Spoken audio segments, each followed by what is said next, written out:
여러분 안녕하세요. 반갑습니다. 오늘은 무역 서류와 클레임 및 적하 보험에 대해서 공부하는 시간을 한번 가져보도록 하겠습니다. 먼저 무역 서류에 대해서 한번 이야기해 볼까요?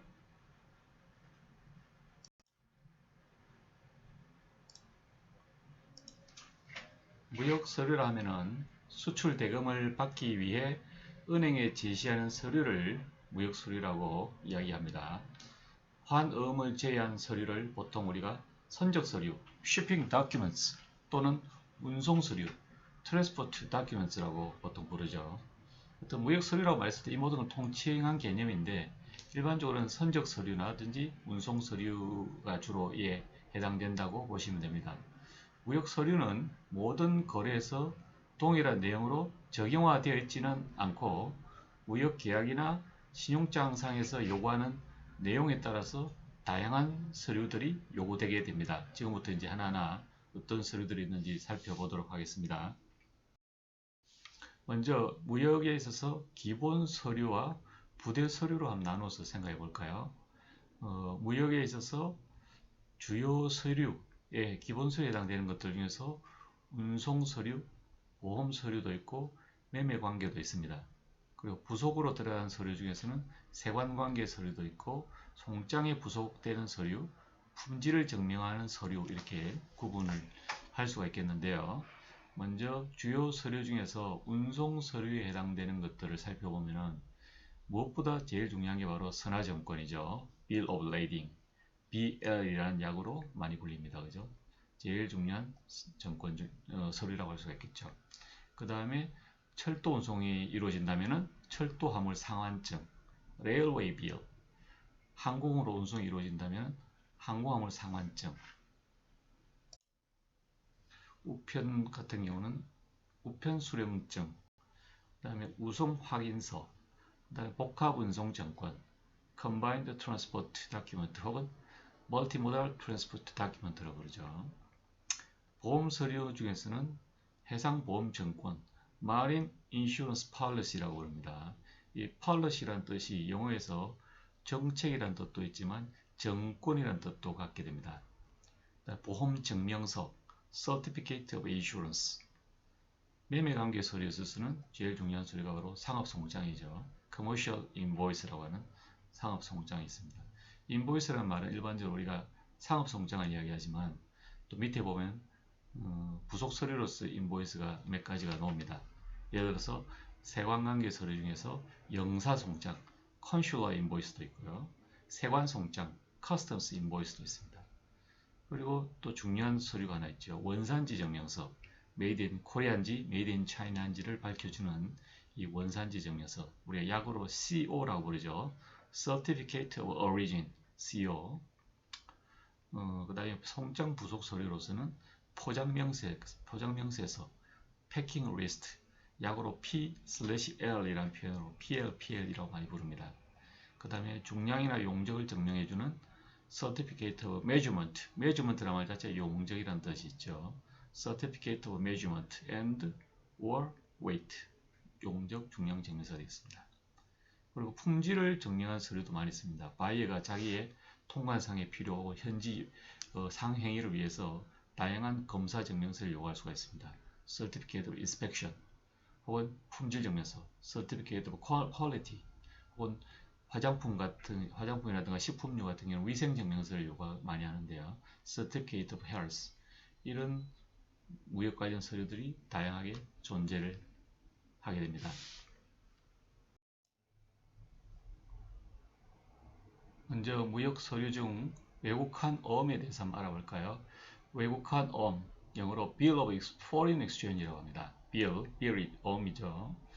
외국환 어음이란 국제거래상 채권자가 채무자에게 대하여 그 채권 금액의 기명인 또는 소지자에게 일정한 시일 및 장소에서 외화로 지불할 것을 무조건 위탁하는 요식 유가증권이라고 할 수 있습니다.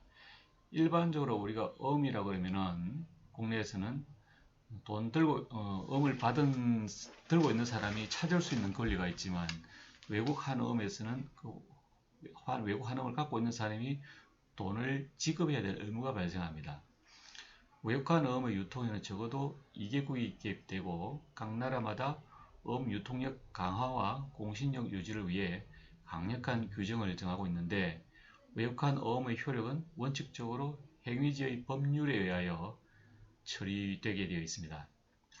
외국한 어음은 지급기일 영어로 테너라고 하죠. 테너. 지급기일에 따라서 일람불 요구어음 Cite Bill of Demand Bill 사이트라면 일람불이라는 뜻입니다. 기한부어음, 기한부가 유선서죠. 기한부어음, 유선스 bill or after site bill, 보통 유산서 비일이라고 많이 부르는 유산서 비일.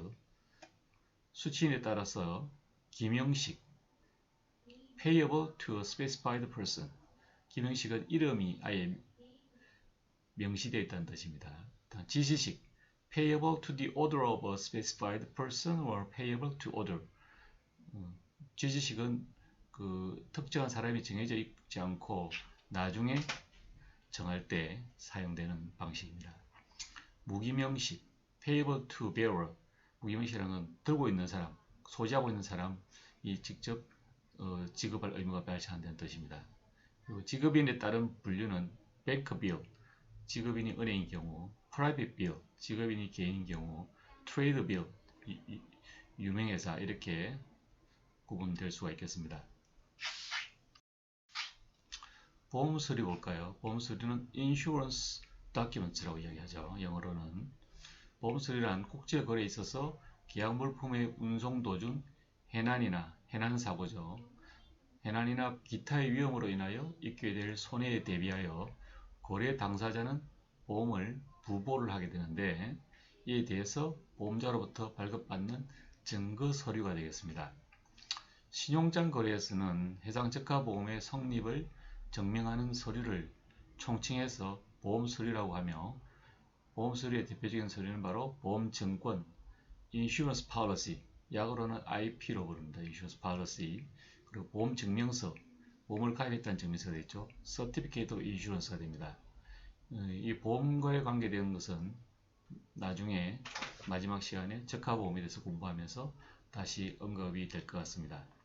보험증권, 보험증권은 보험계약의 성립과 그 내용을 입증하기 위하여 보험자가 작성, 기명, 날인 또는 서명해서 보험계약자에 교부하는 증권을 말합니다.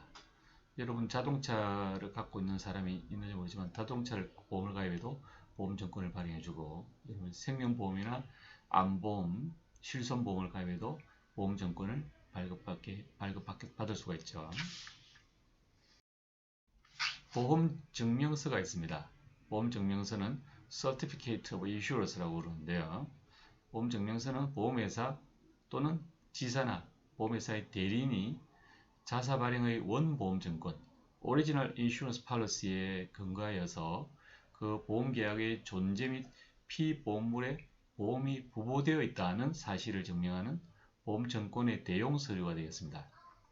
보험증명서는 동질의 물품을 동일 지역에 계속해서 수출할 경우 선적할 때마다 개별적으로 부보한다는 것이 번잡하므로 사전에 포괄 보험증권, 영어로 오픈 팔러시라고 부르기도 하고 오픈 카버 팔러시라고 합니다. 포괄 보험증권을 발급받은 후에 개별적인 선적품이 있을 때마다 이미 발급받은 포괄 보험증권에 의하여 개개의 선적품이 부보되어 있다는 보험이 들어가 있다는 사실을 입증하기 위해서 사용되는 경우에 이용하는 서류가 바로 보험증명서가 되겠습니다. 보험 승낙서도 있네요. Insurance Cover Note. 보험 승낙서란 보험중개업자가 보험료와 상환으로 자기 명의로 발행하는 영수증 겸 보험계약서가 되겠습니다. 다음 볼까요? 송장에 대해서 알아볼까요? 송장은 영어로 인보이스라고 하죠. 인보이스라는 용어는 원래 불어에서 나왔답니다. 이 동사 send란 데서 나왔다고 하는데 이는 매도인이 작성하여 매수인 앞으로 발행하는 서류로서 선적 화물의 명칭, 규격, 단가, 개수, 금액, 포장 상태, 하인 등의 상품 명세를 나타내는 구매 화물 안내서, 상품 내용 명세서, 선적 화물의 계산서로 계산서 역할을 하는데요. 매도인에게는 상품 대거이나 비용의 청구서도 청구서, 인보이스가. 특히 선화증권과 함께 화한 결제를 할 때 사용 필요한 서류이고, 매수인에게는 수익 계산서 역할을 하기도 하고, 수입처에서 통관할 때 필요한 수입 물품의 진실성을 입증하는 서류이기도 합니다. 그래서 선화증권과 더불어서 이 송장이 무역의 필수 서류, 3대 서류 중에 하나라고 보통 우리가 실무에서 이야기를 하게 됩니다. 송장에도 종류가 있는데요. 송장에는 상업 송장, 커머셜 인보이스와 공용 송장, 오피셜 인보이스로 나눌 수가 있고, 상업 송장에 해당되는 것이 바로 shipping 인보이스 혹은 프로포마 인보이스 둘 중에 하나인데요. 일반적으로 제일 많이 사용되는 서류가 shipping 인보이스죠. 선적된 후에 바이에게 보내는 서류가 됐습니다. 프로포마 인보이스는 무역의 초기 단계에 있어서 견적을 내기 위해서 제공하는 서류가 되었습니다. 공용 송장은 오피셜 인보이스는 공적인 목적으로 사용되는 송장이 되는데, 대표적인 것으로는 세관 송장, 커스텀스 인보이스, 그리고 영사 송장, 컨슐러 인보이스가 있습니다. 자세하게 좀 더 볼까요? 자, 상업 송장의 경우는 커머셜 인보이스라고 했죠. 커머셜 인보이스는 수출자가 수입자 앞으로 작성하는 물품 선적 안내서이며, 가격의 계산서로서 BL이나 보험증권과 같이 권리를 나타내는 유가증권은 아니지만 국제매매 거래에 있어서 없어서는 안 될 가장 중요한 서류 중에 하나입니다.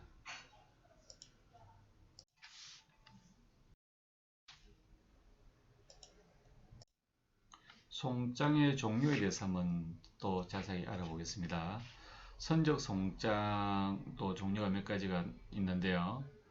선적 송장이란 실제로 선적된 화물의 내용과 가격을 명시한 서류로서 다음과 같이 구분될 수가 있습니다. 첫째는 수출 송장, Export Invoice. 수출상이 자기의 위험과 비용으로 해외의 수입상에게 상품을 송부하여 판매하는 경우에 사용되는 송장이 되겠습니다. 두 번째는 매입 위탁 송장이 있습니다. 인덴트 인보이스요. 인덴트란 주문한다는 뜻으로 수입상이 수출상에게 상품 매입의 위탁을 하는 경우에 수출상이 매입 대리인으로서 당해 상품을 선적할 때 작성되는 송장을 매입 위탁 송장이라고 부릅니다. 이 경우에 송장에서는 매입 원가와 거래 비용, 선적비, 해상 운임, 해상 보험료 등의 입체금 및 매입 수수료를 계산하여 수출상이 실제로 받을 금액이 표시되게 됩니다. 다음으로는 견본 송장이 있습니다. 샘플 인보이스요. 수출상이 자기 물품의 수출을 촉진하기 위해서 해외 수입상에게 견본을 보낼 때 그 견본의 품질, 규격 및 가격을 표시해서 작성되는 송장을 견본 송장이라고 하며 대개는 무료로 보내지게 됩니다. 다음은 견적 송장이 있습니다. 프로포마 인보이스요. 견적 송장이라 하면은 수출상이 거래를 유발, 촉진하기 위한 수단으로 또는 수입의 승인, 외화 배정 등을 받기 위한 수입상의 요청에 의해서 수입상에게 장차 그가 매발 화물에 대해서 시산적으로 작성해서 발송하는 가송장을 말하게 됩니다. 다음 볼까요? 공용 송장에 아까 두 가지가 크게 있다고 했는데요. 거의 모든 나라들은 수입 화물에 대해서 관세를 부과하고 됩니다. 수입 화물이 수입국의 세관을 통과할 때 상업 송장의 진실성을 증명하기 위해서 수출회사가 작성하는 상업 송장의 내용에 대해서 수출국에 있는 관계관청의 증명을 받도록 요구하는 특정 서식의 송장을 공용 송장, Official Invoice라고 합니다. Official Invoice를 요구하는 가장 큰 이유는 실무에서 말하는 undervalue, 다시 말하면 인보이스의 가액을 낮추는 거죠. 왜냐? 인보이스 가액 기준으로 관세를 부담하기 때문에 관세를 적게 내려면 undervalue, 인보이스 가격을 낮추면 되겠죠. 그것의 진실성을 확인하기 위한 정부의 서류가 바로 영사송장이나 세관송장이라고 보시면 거의 될 것 같습니다. 자, 영사송장에 대해서 알아볼까요? 수출국에 주재하는 수입국의 영사가 본국행 상품의 수출사에게 상업송장의 제출을 요구하고 상업송장과 기재 내용이 허위 없이 사실대로 작성되었다는 사실을 선서하게 한 후에 발행되는 공문서를 영사송장이라고 합니다. 영사송장이란 수입 상품 가격을 높게 책정 오버 인보이스에 대해서 외화 도피나 낮게 책정 언더 인보이스에 대해서 관세 포탈 예방 또는 규제할 목적으로 작성한다고 다시 한번 정의를 내렸습니다.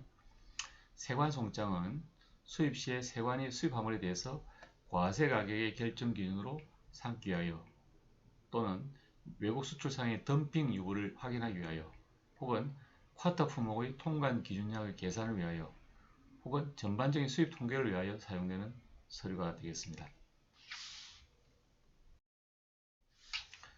송장 작성 시 주의사항에 대해서 한번 알아보겠습니다. 첫째, 송장 금액이 신용장 총액을 초과하지 말아야 합니다. 당연하겠죠. 두 번째, 상업 송장에는 반드시 신용장 번호와 신용장 발행 은행의 이름을 기재해야 하고 계약된 선적 조건에 인정되지 않은 비용은 산입하지 말아야 합니다. 세 번째, 해상 운임을 표시할 때는 BL상의 전 항로를 다 표시해야 합니다. 네 번째, 상품 내용에 대한 표현은 신용장상의 표현과 완전 일치되어야 합니다. 완전 일치란 뜻은 오자, 탈자 하나 없이고 대문자, 소문자도 똑같이 맞춰야 한다는 뜻으로 이해를 해야 합니다. 왜냐하면 이 서류 신용장의 글자 한자와 인보이스의 글자 한자만 달라지더라도 수입상은 unpaid 대금 결제를 안 할 수도 있고 혹은 클레임을 제기해서 물품 가격을 깎으려고 할 수도 있기 때문입니다. 다섯 번째, 선적 상품에 대한 표시는 BL상의 것과 똑같아야 하며 케이스나 카톤이나 박스나 백 등의 포장 단위의 용어 표시도 일치해야 합니다. 다음 페이지 한번 볼까요? 다음은 중량 혹은 용적 증명서가 있습니다. 중량 혹은 용적 증명서는 Certificate of Weight and Measurement가 되는데요. 수출 화물을 선적하기에 앞서서 공인 검량인이라고 있습니다. 파월리 웨이터 혹은 검정인이라고 있습니다. 그 사람들에 의해서 발급되는 서류가 되겠습니다. 상업송장에는 화물의 수량이 기재되지만 화물의 중량이나 용적은 지명관계상 생략되는 경우가 있고 기재되어도 총괄적인 기재에 그칩니다. 따라서 수출 화물의 각 단위별 총중량, 총용적, 순중량의 명세에 관한 증명이 필요할 경우에 이용되는 서류가 바로 중량 용적 증명서가 되겠습니다. 원산지 증명서 중요하죠. 원산지 증명서는 영어로 Certificate of Origin, 약어로 CO라고 그러죠. CO. 이 원산지 증명서는 수출 화물이 그 나라 또는 특정국에서 생산 또는 제조 혹은 가공된 것임을 증명하는 공문서로서 외환 관리 및 덤핑 방지 정책으로 이용되고 있습니다. 지금 한국에서는 원산지 증명서 발급을 상공회의소와 세관에서 담당을 하고 있죠. 검사증명서가 있습니다. 검사증명서. 수출 상품의 품질에 하자가 없다는 증명서를 소정의 검사기관이 발행해야 되는데요. 그게 바로 검사증명서가 되겠습니다. Certificate of Inspection. 검사증명서는 수출 화물이 수출국 또는 수입국의 법규 등에 적합하다는 사실관계를 증명하고 나아가서 수출 상품이 계약으로 정해진 품질이나 규격에 일치한다는 것을 증명하는 서류가 됩니다. 포장명세서 중요하죠. 무역의 3대 서류 중에 들어가는 세 번째 서류가 되었습니다. 선화증권, 인보이스, 포장명세서, 패킹 리스트라고 하고 약으로 P/L이라고 많이 씁니다. PL, 포장명세서는 각 화물마다 포장되어 있는 내장품의 명세서입니다. 송장의 기재 내용을 보완하는 보조서류로서 당연히 수출업자가 작성을 해야 합니다.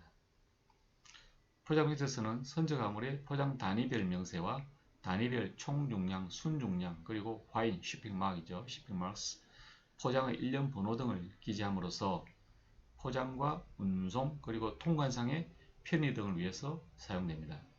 특히 각종 화물이 혼합되는 컨테이너 상품의 내포장과 외포장을 구체적으로 기록할 때 사용되게 됩니다.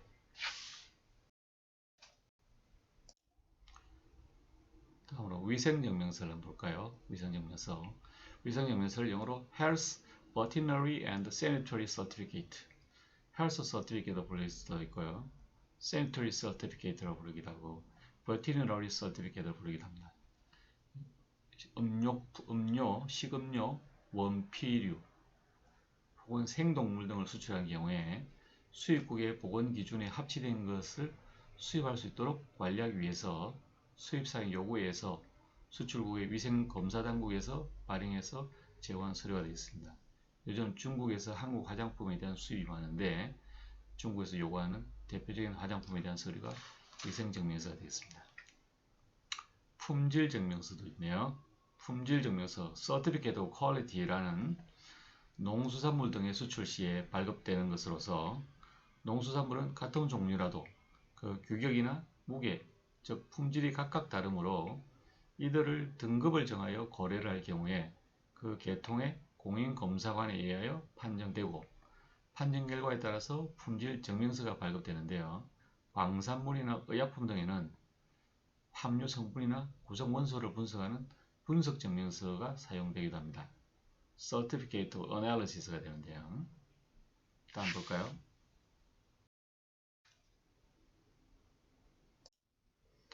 수입화물 선취보증서 혹은 수입화물 선취보증장이라고 부르기도 합니다. 영어로는 LG, Letter of Guarantee라고 합니다. 이 LG는 수입화물이 이미 도착하였으나 운송 서류가 도착하지 않았을 경우, 특히 운송 서류 중에서는 선화증권 원본이 되겠죠. 운송 서류가 도착하지 않았을 경우에 운송 서류 도착 이전에 수입상과 발행 은행이 연대 보증한 보증서를 선박회사에 선화증권 원본 대신에 제출을 하면은 그 발급받을 수 있는 서류가 되겠습니다. 이 LG는 한마디로 선화증 원본 없이 물건을 찾을 수 있는 보증서가 되겠습니다. 은행이 보증하기 때문에 은행이 확실한 잡골이 안 되면 보증서를 안 끊어주겠죠. LG하고 비슷하지만 다른 Letter of Indemnity라고 하는 파손화물 보상장이라는 서류도 있습니다. 사고부 선화증권, 영어로 Foul BL 혹은 Dirty BL 혹은 Closed BL이라고 하는 이 사고부 선화증권은 은행에 의해서 거절됩니다. 항상 바이어는 클린 BL을 원하는데 사고부 선화증권이라는 기억납니까? 선적 시에 뭔가 화물이 원래 계약된 것과 다른 걸로 표시가 된다든지 사고가 났다든지 모자라든지 이런 정상적이지 않은 선적 화물에 대해서 그 화물이 잘못되었다는 표시를 해버린 게 바로 파울빌 사고부 선화증권이 되는데요. 당연히 은행은 사고부 선화증권이 발행되면 거절합니다. 대금 지급을 하지 않습니다. 따라서 수출상은 선박회사와 교섭해서 선사의 이 LI, Letter of Indemnity라고 하는 파손화물 호송장을 각서입니다. 이 각서를 제공하고서 클린빌, 무사고 선화증권을 교부받을 수가 있습니다. 선박회사는 파손화물 보상장에 의해 파손화물에 대한 모든 책임에서 면책되며 보험회사도 해당 파손물에 책임을 지지 않아서 최종 책임은 결국 파손화물 보상장을 써준 수출장의 몫이 되고요.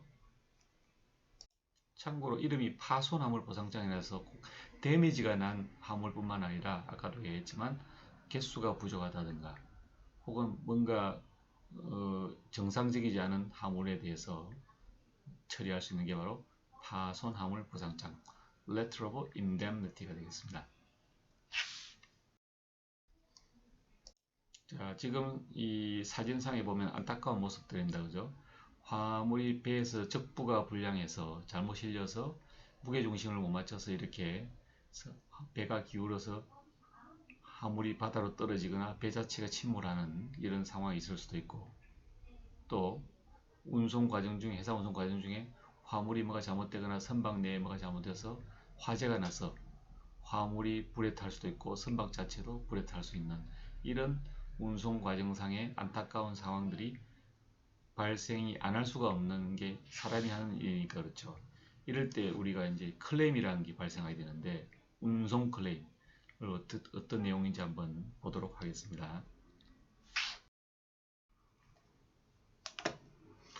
운송 클레임이라고 한다는 것은 운송인과의 운송 계약에 의해서 이를 이행하면서 그 계약의 일부 또는 전부의 불이행으로 말미암아서 발행되는 운송화물에 대한 손해, 운송화물에 대해서 발생하는 손해는 이 괄호 안에 세 가지입니다. 세 가지가요. 멸실, 손상, 지연이 되겠습니다. 멸실을 우리가 영어로 loss라고 하죠. loss. 손상은 damage죠. 그다음에 지연은 delay입니다. loss, damage, delay가 항상 문제가 되는 거죠. 이 손해에 대해서 화주가 운송인에서 청구하게 되는 게 바로 클레임이 되겠습니다. 아무 로스 없이, 아무 데미지 없이, 아무 딜레이 없이 화주가 물건을 잘 받는다면 전혀 문제가 없지만 이렇게 되었기 때문에 손해가 나서 청구하게 되는 게 바로 운송 클레임이라는 거죠. 운송 클레임의 제기 주체에 대해서 알아볼까요? 누가 제기하는 건지. 운송 클레임의 제기 주체는 원칙적으로 누구냐? BL, 선화증권의 소유자가 됩니다. BL을 들고 있는 사람이 바로 화물의 주인이기 때문에 BL을 들고 있는 사람이 클레임을 제기해야 되는데 보통은 선화증권을 소지를 최종 수화인이 컨사이니가 하게 되기 때문에 컨사이니가 제기하는 것이 정상적이긴 합니다.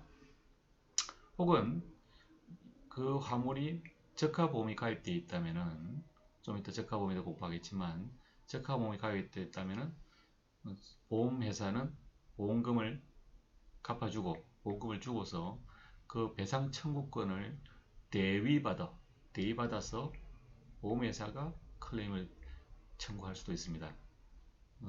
배상 청구권을 대위받는다는 표현을 대위, 영어로 캡틴이 아니고 서브로게이션이라고 표현합니다. 서브로게이션을 대위라고 합니다. 한마디로 권한을 이양받는다 말이죠. 보험회사가 수화주를 위해서 클레임 청구한 사람한테 그 보험의 배상 사유에 해당된다면 보험금을 지급하고 그 화물에 대한 청구권을 행사해서 클레임을 제기할 수도 있습니다.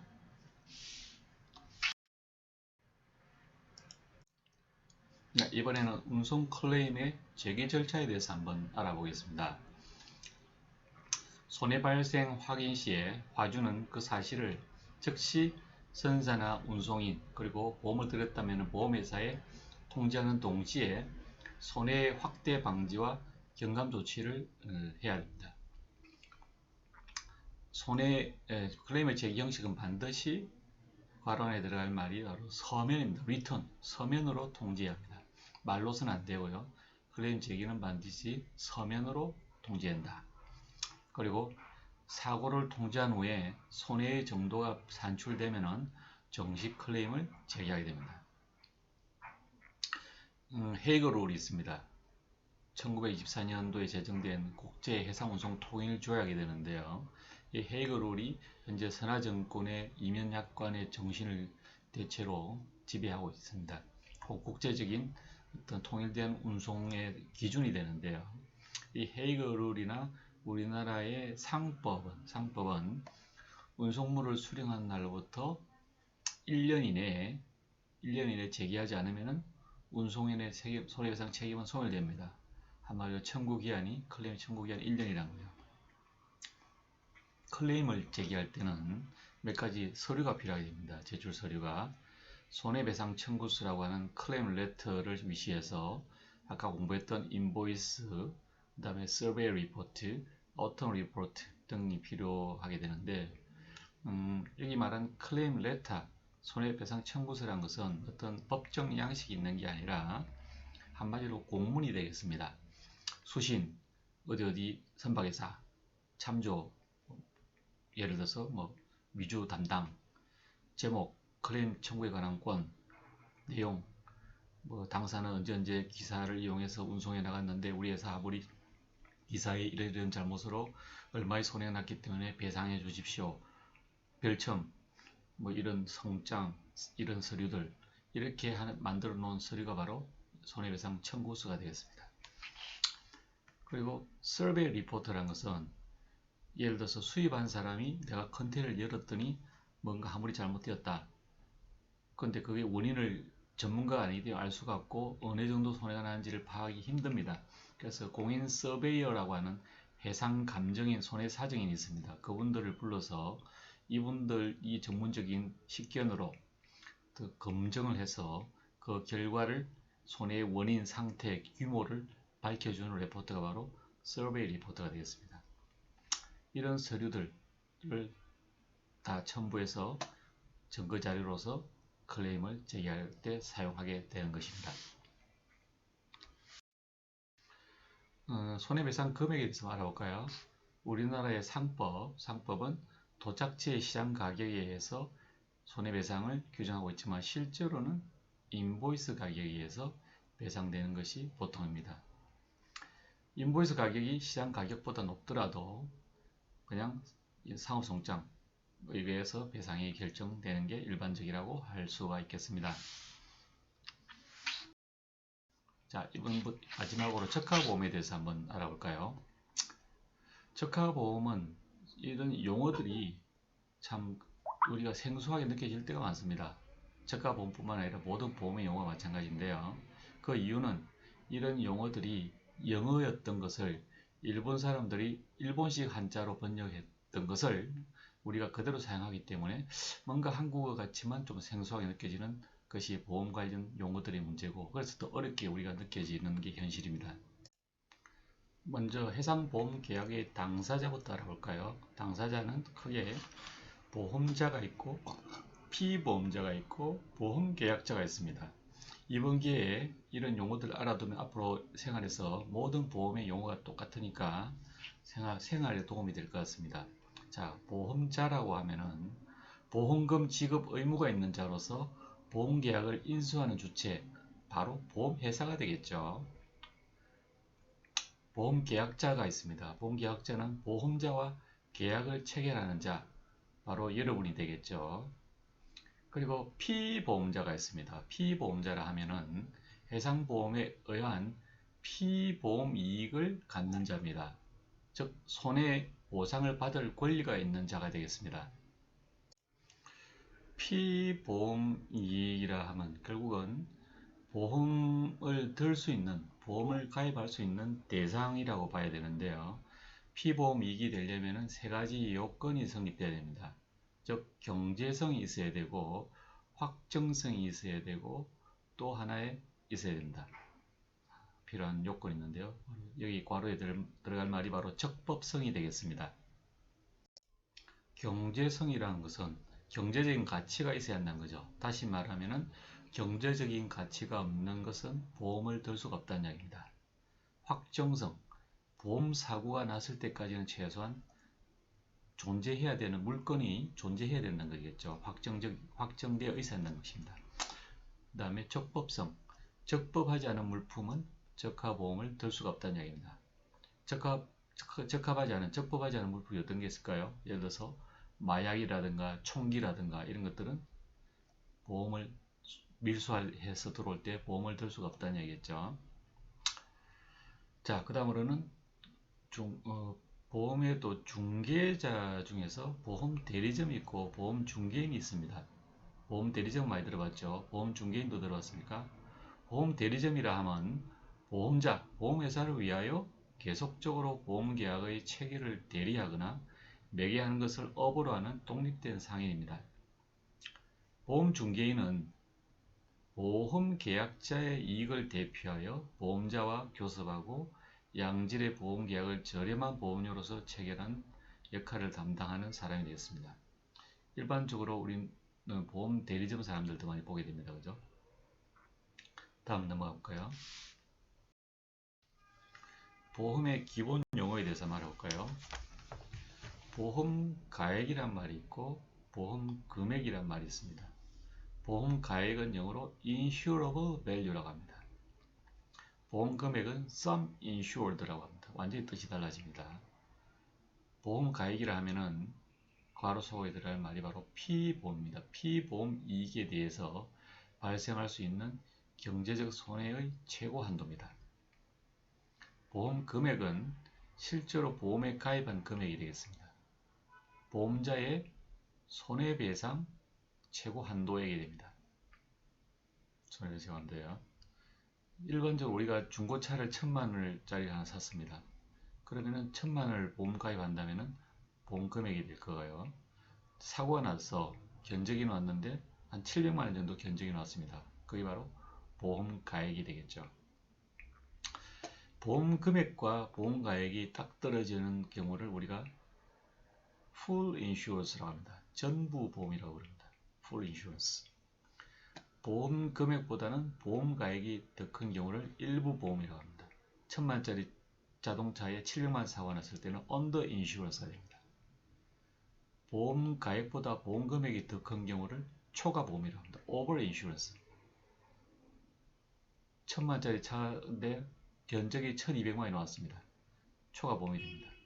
보험은 1000만원까지 들었기 때문에 더 이상 200만원 이상은 보험 보상을 받을 수 없겠죠. 초과 보험이니까.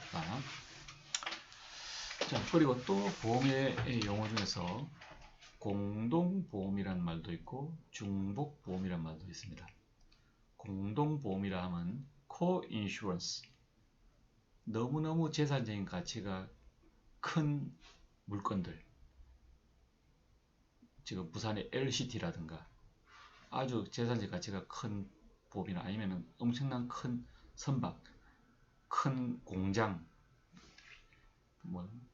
르노 삼성 공장 이런 것들은 재산적인 가치가 너무 크기 때문에 특정 하나의 보험회사에 보험 들었다가 사고가 나면은 보험회사가 배상해주기에는 너무 무리가 오기 때문에 그런 큰 것들은 재산적인 가치가 큰 것들은 여러 보험회사가 공동으로 보험을 인수를 하게 됩니다.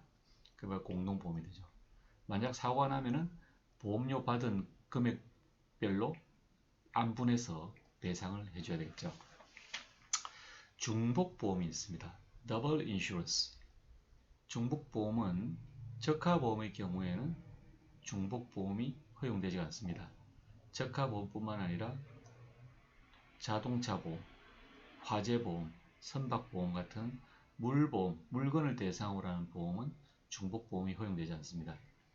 예를 들어서 내가 컨테이너 하나를 수출하면서 A라는 보험회사에 적하보험을 가입하고 또 B라는 회사도 가입하고 C라는 회사도 가입했고 사고가 났을 때 세 개 회사로부터 보험금을 다 탕먹을 수 있는 시스템은 허용이 안됩니다. 인보험, 사람을 대상으로 하는 보험, 생명보험, 암보험 같은 경우는 중복보험이 허용됩니다. 그래서 많은 보험 사기 사건이라든지 보험금을 타먹기 위해서 살인사건이 발생하는 것들이 바로 이런 인보험 때문이죠. 중복보험이 가입 가능하기 때문에. 보험자, 보험회사라고 그랬죠. 보험회사의 의무에 대해서 알아볼까요? 보험회사의 첫째 의무는 손해배상을 보상해야 될 의무가 있습니다. 보험사고가 발생하면 보험금을 지급해야 한다는 거죠. 두 번째는 보험증권을 교부할 의무가 있습니다. Insurance Policy. 보험자는 보험계약자의 청구에 의해서 보험증권을 교부해야 합니다. 세 번째 괄호 안에 들어갈 말은 보험료를 반납할 의무가 있습니다. 보험회사에서 받았던 보험료를 돌려줄 경우는 아래 두 가지 경우가 있을 수 있습니다. 첫째는 보험계약이 무효인 경우. 보험자는 보험계약의 전부 혹은 일부가 무효인 경우에 보험료의 전부나 일부를 반납할 의무가 있습니다. 또는 보험사고 발생 전에 보험계약이 해지된 경우, 보험계약자가 보험사고 발생 전에 보험계약을 해지한 경우에도 다른 약정이 없으면 미경과 보험료를 반환해 줄 의무가 있습니다. 무슨 이야기냐면은 여러분이 타고 다니던 자동차가 있습니다. 보험계약 기간이 남아있는데 그 자동차를 제3자에게 판다면은 남아있는 기간에 대한 보험료는 여러분이 보험회사에 연락해서 돌려받을 수가 있습니다. 보험자의 네 번째 의무는 괄호 안에 들어갈 말이 보험금에 대한 지급 의무가 있습니다. 보험금, 보험료와 보험금은 다르죠. 보험료는 보험계약 체결해서 내야 될 돈이고 보험금은 보험사고가 났을 때 보험회사가 지급해야 될 돈이죠. 보험자는 보험금을 지급할 의무가 있습니다. 보험기간 안에 보험사고가 발생한 경우에 약정한 보험금을 지급해야 합니다. 보험계약자나 피보험자의 의무도 한번 생각해 볼까요? 보험계약자나 피보험자는 첫째, 당연히 보험료를 납부할 의무가 있습니다. 보험자의 손해보상 보증에 대한 쌍무적인 의무로서 보험계약자가 피보험자에 대해서 보험료를 지급해야 할 의무를 부담하는 거죠. 만약에 보험계약을 체결했는데 보험료가 납부가 안 됐다. 역시 계약이 아직 효력이 발생하지 않게 된다는 뜻입니다. 자, 두 번째 보험계약자나 피보험자의 의무는 고지의무라는 게 있습니다. 이번에 들어갈 말이 고지의무. 고지의무라는 뜻은 보험계약을 체결할 때 보험계약자 혹은 중개인은 보험자에게 보험계약의 인수 여부 또는 계약 내용의 결정에 중요한 영향을 미칠 수 있는 모든 사실을 고지를 해야 된다. 근데 고지 사항이 있고 고지가 필요 없는 사항이 있는데요. 그 고지가 필요 없는 사항은 일반적인 상식적인 사항이 되겠습니다. 만약에 고지 의무를 태만했을 때 당연히 보험계약이 해지가 된다는 거죠. 예를 들어서 운송 과정 중에 아주 그냥 변질이 쉬운 화물이라는 것을 미리 보험회사에 고지를 안 한 경우, 혹시 위험물인데도 위험물이라는 것을 고지 안 했을 때는 안 되겠죠. 우리 실생활에서도 암보험 역시 마찬가지입니다.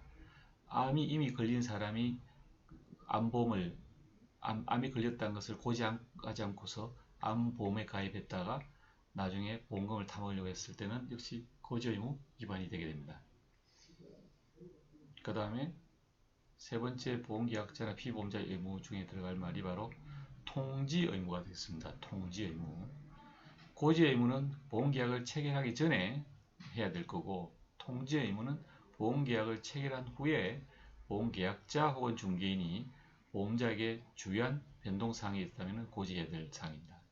그 어떤 거냐면 위험이 변경 혹은 증가할 경우, 위험이 감소할 때는 통지를 할 필요는 없습니다. 위험이 변경되거나 증가할 경우는 아무래도 보험료에 영향을 미칠 수 있기 때문이죠. 그리고 보험회사가 몰랐다가는 나중에 오히려 그 클레임을 제기할 수 있겠죠. 자, 적하보험의 데피니션을 한번 생각해 볼까요? 적하보험이란 것은 운송 중에, 운송이라는 국제 운송으로 치면은 해사 운송 중에, 항공 운송 중에, 혹은 현지에서의 육상 운송 중에 외부의 어떤 사고의 결과로 인해, 괄호 안에 들어갈 말은 외부의 우연한 사고입니다. 우연한 사고, 예견된 사고는 안 되고요. 우연한 사고의 결과로 인해서 화주가 있게 되는 피해에 대한 손실을, 피해라보다 손해가 낫겠네요. 화주가 있게 되는 손해에 대한 손실, 아까 손해가 클레임이 고발 때 멸실, 손상, 지연이라고 했죠. 그런 멸실, 손상, 지연에 대한 손실을 소정의 보험료를 대가로 보험자가 피보험자에게 대해서 계약 당시에 합의하는 방법과 범위에 따라서 보상하는 것이 바로 적하보험이라고 할 수 있겠죠. 아까 잠시 인보험과 물보험이란 말을 했습니다. 인보험은 사람을 대상으로 하는 보험이고 물보험은 물건을 대상으로 하는 보험이죠. 그래서 인보험은 우리가 잘 아는 생명보험, 실손보험, 교육보험 같은 개념이 되고, 물보험은 적하보험, 화재보험, 선박보험 같은 것이 됩니다. 적하보험은 기간을 대상으로 보험이 대상이 되는 게 아니라 구간이라고 생각해야 됩니다. 운송 중 발생한 사고만 해당되고, 운송 개시 이전이나 운송 종료 시점 이후의 사고는 보험에서 보상이 되지 않습니다.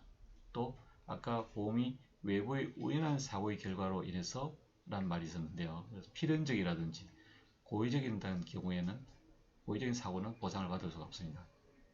외래적 요인에 의한 우연한 사고에 의해서 발생한 것만 담보란 말이 보험을 보상받을 수 있다는 뜻으로 생각합니다. 그리고 화물의 물리적 손해에 대해서는 담보를 하고 보상을 받을 수 있습니다. 미래의 예상 손실, 시장 상실, 마켓을 잃어버렸다든가 이런 목적물이 가치가 하락됐다, 이런 것은 보험 보상을 받을 수가 없습니다. 저가보험의 계약 및 체결에 대한 실무적인 내용을 공부해 볼까요? 저가보험 계약 체결 당사자가 누구냐? 보험계약 체결의 당사자는 화물에 대한 권리 및 책임을 가진 자나 매매계약서상의 보험가입을 책임진 자가 되었습니다.